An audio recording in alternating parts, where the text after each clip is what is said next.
On this lovely day, we are going to find the areas of PTTKR. Yes. Parallelograms, trapezoids, something else. Triangles, kites, rhombuses. Rhombi. What's the plural of rhombuses? Rhombuses? Yeah. Okay, so we're going to find all those. Now note, parallelogram has special parallelograms, right? There's rectangles and squares. So that's why I put that under just that category there. All right, so let's recollect if we know the square. First off, do you know what a square is? Okay, a square is a regular, we already know this, a six-sided figure. Wow. Okay. So the area of a square is simply this. Now, I do apologize. Sometimes my S's look like fives, but officially it's side squared. Now, some of you said, wait a minute, why don't we just say length times width or base times height? You're right. Do that. Whatever cranks your tractor, whatever floats your boat, whatever waxes your lip, okay?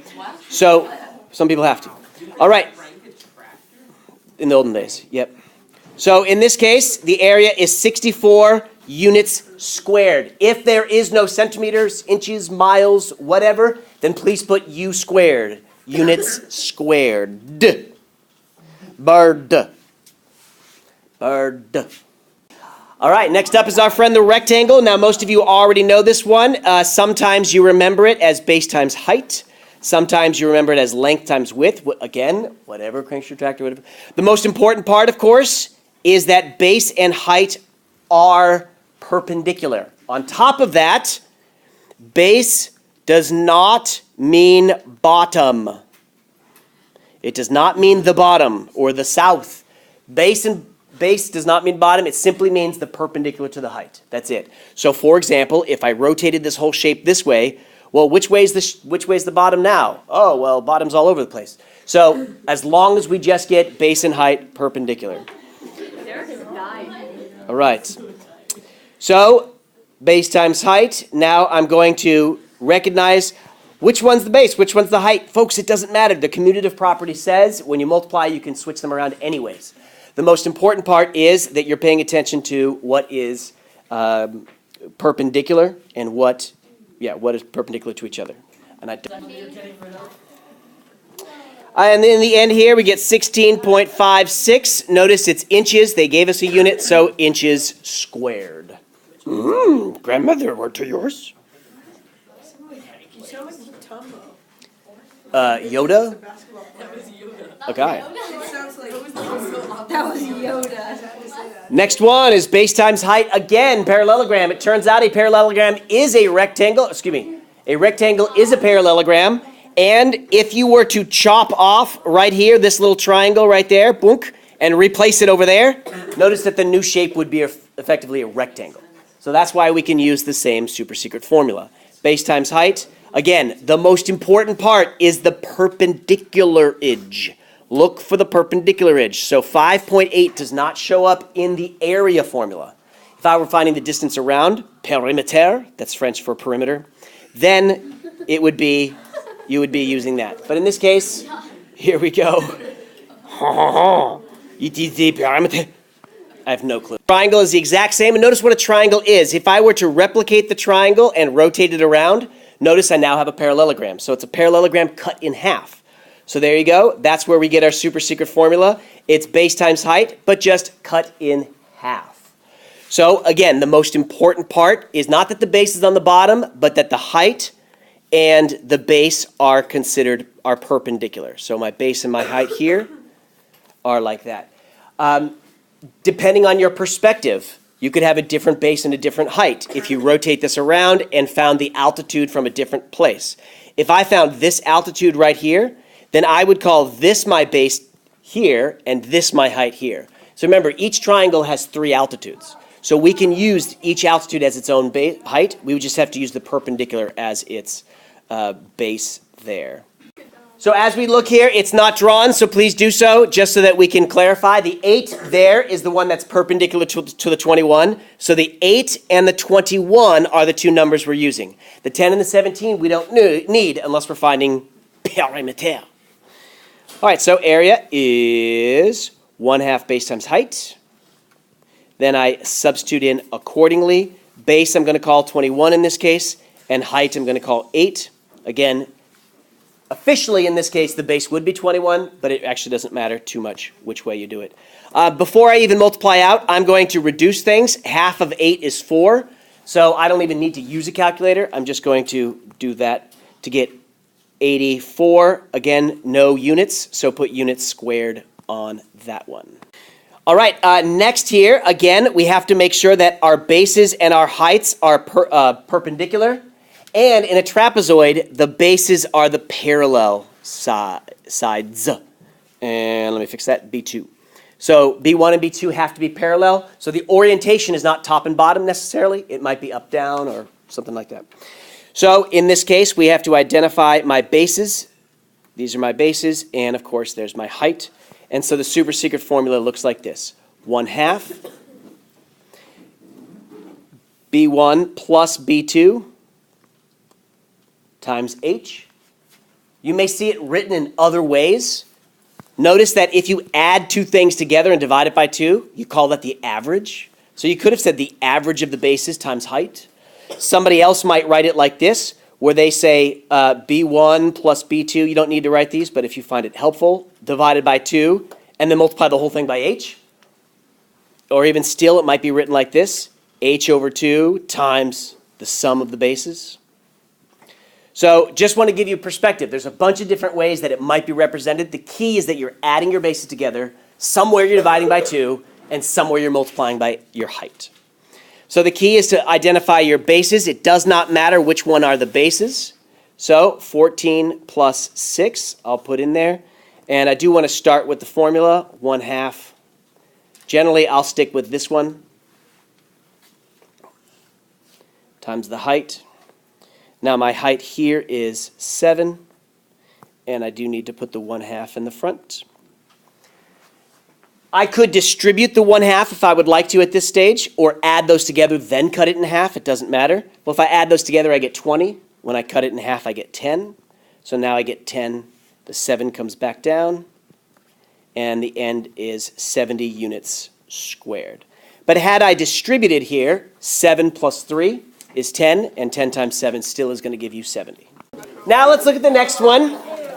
And some of you will note, but Swenson, a rhombus is a parallelogram. So can't I say 1/2 base times height? And the answer is yes, you can. As long as the base and height are perpendicular and they are, one of them is a side. However, it turns out there's another method you can use. 1/2 the diagonals, the product of the diagonals. So in this case, here is one diagonal, and here's another diagonal. The reason for that, by the way, why is that? Well, you could just argue that I have 4 triangles there. So you could find the area of one triangle and multiply it by 4. In the end, you would end up with this exact formula. So it's easy to state that all four of these triangles are congruent in a rhombus. And because that's the case, all we did is take 4 times 1/2 base times height. All right, so it doesn't matter which one you choose. It doesn't matter. Or you could find the area of one triangle, multiply by 4. Be creative. So the ultimate idea is just to get it done, unless there's a specific thing they're saying. So what is the area in square centimeters of this rhombus? If RT all the way across, so since RT goes all the way across, I'm going to call that D1. I could have called it D2. And SV, let me just make sure I know where up. SV goes all the way across, SV. So I'm going to call that one D2, but I could have called it D1 as well. So I start with my handy dandy formula. Area is 1/2 D1 D2. So 1/2 16 times 12. Again, it doesn't matter which one you cut in half. Please don't cut them both in half. This isn't the distributive property. So I just cut one of them in half, not both of them. And so in the end, you get 96 centimeters squared. And there we go. All right, and the last one we're going to look at is called a kite, which we've already familiar with. Remember what a kite is, just to show you. These two puppies here are congruent, and these two here are congruent, and they're not congruent to each other going across. So the key thing on this, again, is the diagonals. The key thing is the diagonals. So it turns out it's the exact same formula as the one above. Area is 1/2 d1 d2. 1/2 d1 d2. So as long as you identify what your d's are, your diagonals, otherwise, if you completely forget it, that's totally fine. Just find the area of this rectangle plus this triangle plus this triangle plus this triangle. Add up 4 small triangles. Or find this one right here, which if you combine those two, you get almost what looks like a square. And if you combine those two, you get a rectangle. So you could just say, oh, this square and this rectangle. So feel free to be creative with how you approach things. But going all the way down the line, this guy right here is 10. So that's my first diameter, diagonal, and there's my second one. 4. Again, it doesn't matter which one you cut in half as long as you cut one of them in half. 20 centimeters square. So sometimes we have to invent, create, and make our own formulas because of what's called a composite. A composite is just made up of more than one specific shape. So we're going to effectively create our own formula for this particular case. A company wants to paint its logo on the side of a building. The entire area needs to be covered with a primer. So the whole area is going to be primed first. And the 2 triangular areas will be painted red. So here is a triangle. And then the rectangle containing the company's name will be white. So that's the one inside. And the rest of the parallelogram will be yellow. All right, so now we've got this scenario. So we're going to find the area for each color. Second, we're also going to find the area with the primer. So when we're doing the primer, that just means all of it, the whole shape. So we're going to find the composite on that one. All right, so we're going to break these ones up and see what the triangle is. So for the area of the triangle, and these are the triangles, actually, there's more than one. It's going to be 2 of these, 1/2 base times height. And as you guys already pointed out, this whole thing here is 14 and this is 10. So that means right there has to be 4. That has to be 4. So base times height, it's okay to assume a 90 degrees right there. So base times height, and then in the end we're going to double that. So we could double it now if we wanted. 4 times 4. And then I'm going to go ahead and double it now because there's 2 of them. So the double kills it, and so we end up with 16 square feet. And that's for the triangles. Now for the parallelogram. The area of the parallelogram. Again, area is 1/2 base times height. And what's my mistake? It's not 1/2. Just base times height. All right, so substitute in. We see 14 goes all the way across. 14 is all the way across. And how are we going to find that right there? Well, if we know... Oh, and that's actually, we don't have to find it. This over here is a bad part of the diagram, but the 8 there tells you that's the height. The 8 there tells you that's a height. So I'm just going to substitute that in, the 8 there. And in the end, 112 square feet. And lastly, for the rectangle, it's also the same formula, base height. And we just know the 8 and the 4. That's all it is. And I keep putting the half, so sorry, guys. 4 times 8, so in the end is 32 square feet. So each piece here, the logo is going to be 32 square feet of paint. The yellow needs 112 square feet, and the red needs 16 square feet. So the question about primer now is just to add all of them together to get 160 square feet for the primer.